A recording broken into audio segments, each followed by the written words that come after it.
Dear students, welcome and thank you for tuning in. We are continuing our discussion about cells interaction with biomaterials as part of the Biomaterials 1 class. In the previous video, we talked about the wound healing scenario, which starts with an injury, then we have acute inflammation, and then we have late inflammation, then cells will start proliferating, and the last stage is the remodeling, tissue remodeling, where we have rebuilding the damaged tissue similar to what it was before the injury. And we would like in this video to talk about some of the challenges that we can face in this scenario if we implanted a material inside the body. Wound healing scenario is different from implanting a biomaterial inside the body. If we started from the wound healing scenario, inflammation is characterized by the presence of phagocytes, white cells, also polymorphonuclear neutrophils, and macrophages. And all of these cells they are a part of the immune system, and their job is actually to eliminate any foreign entity or foreign material or foreign microbes that can threaten the host. So because if inflammation plays, and when we say inflammation, we characterize it by the redness of the site of the injury, and that's because all the blood vessels have been damaged and the blood is out, and you have all these cells that they are coming because of the flags that have been raised because of the injury, especially from the platelets, which they release their content, specifically platelet-derived growth factor, which is a strong signal that we have damage. So inflammation, is very important in fighting infections and in inducing proliferation phase, which is the phase that allows cells to proliferate and make more cells to heal the damaged site. And that's when, so platelets have something we call a protein inside them called platelet-derived growth factor, and it's a mitogenic growth factor, which means that it stimulates proliferation. Inflammation is very important. However, inflammation can lead to tissue damage if it lasts too long, and this is one of the things that therapeutic setting and therapeutic protocols is trying to reduce inflammation as much as possible, because we don't want it to last too long. And the causes of prolonged inflammation is the presence of debris or dirt or any object that is not part of the body that it will extend the inflammation phase. And when we have that situation, this will lead to chronic wounding or chronic inflammation.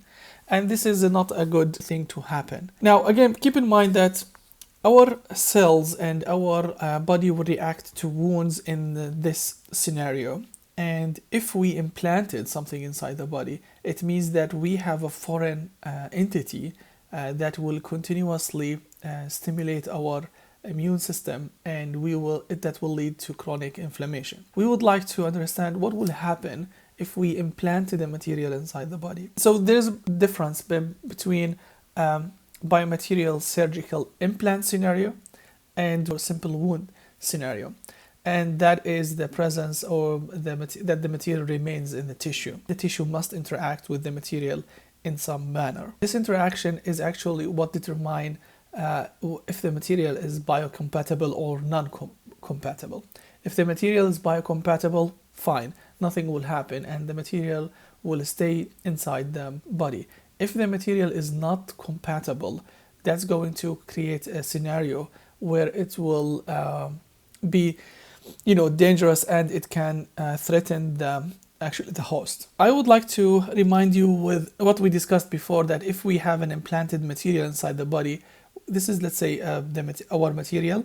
This is the bulk material, and we said that for any biomaterial, we should have a surface layer that is different from the bulk material, and because we need to make sure that the interaction with the proteins and the cells is a desirable interaction and it's compatible. And this is one of the things that we actually tricks that we use. If we have a non-compatible material but we need the property, let's say we need it to be strong, we can coat it with the compatible material so that the cells and the proteins from the body will not stimulate the immune response. This is very important to keep in mind, the difference between wound healing scenario, simple wound healing scenario, and a scenario where we have a biomaterial implanted inside the body. If the material is compatible, everything should work fine. Now, if the material is not compatible, what's going to happen? First thing, we talked about inflammation. Inflammation is a dangerous thing to continue happening inside the body, so we'd like to eliminate that.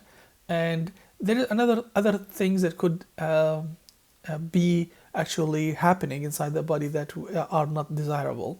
And if we want to look at this in more detail, we have something called foreign body response or foreign body reaction.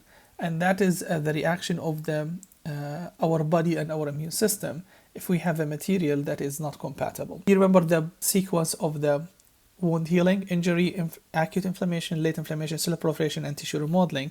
If you have a material that's not compatible, this is what's going to happen. We have the injury, we have blood material contact, and that's very important. So the things going to happen here, the proteins are going to interact with the surface of our material.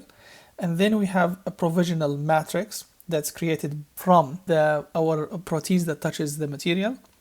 We'll have also acute inflammation, chronic inflammation, and then we'll have granulation tissue, which means that if the material is not compatible, the body is trying to isolate it. We will have something called foreign body reaction, and that so granulation tissue in this stage, our immune system will try to dissolve the material by secreting acids. If we're able to dissolve it, that'll be good. If we're unable to dissolve it, then the body will try to isolate the material by creating fibrous capsule around that material.